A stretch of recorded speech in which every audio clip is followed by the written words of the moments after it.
Блокада на градското собрание и булеварот Илинден, како и преземање на други радикални чекори, доколку градоначалничката Арсовска ги оствари најавите за бркање од работа на стотина вработени од водовод, предупредува председателот на Конфедерацијата на слободни синдикати Маријан Ристески, кој додава дека работникот не смее да страда поради какви било турбуленции. Овдека има луѓе кои што работат со фекалии во канализација, со 8 клешти и лопата не фатиле ништо за овие 6 месеци што работат. И сега некој ако е нервозен, ќе истуреме с гневот, немам врз кого, врз работниците. Нема тоа да го дозволиме. Јавно порачувам, нема да го дозволиме. Ако некој сака да ја види силата на работникот и гневот, еве го. Најверојатно водовод веќе ја прели чашата. Ристески вели дека при отпуштање не се спроведува законот. Смета дека кога се отпуштаат вработените, законските процедури воопшто не се почитуваат. Ако не оди некој на работа, постои закон во државата. Во секое предпријатие има дисциплински комисии, има закон за работни односи. Ја не видов дека некој претходно покренал постапка ако Маријан или Петко не оди на работа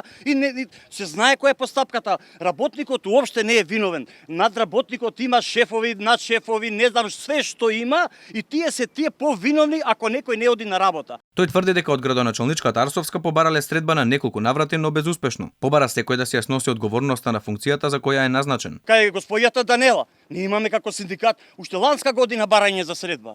Оваа година уште 2-3 писма, не се само за водовод. Тука има незадоволство и кod другите јавни предпријатија, да не ги именувам пожарна и други, меѓутоа се надам че ќе оствариме средба. Знаете кој ми се јави кога барав средба? Некој представник на синдикат, нејзин најверојатно, он мене да ми кажува да ми убедува прашања.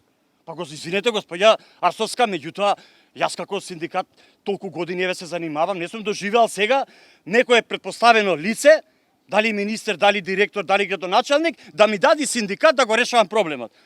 Нема шанса тоа да веќе така да функционира. Или секој ќе има одговорност за функцијата што е назначен. Ристески вели дека работниците не се виновни и не смее да бидат жртви на каков било реваншизам.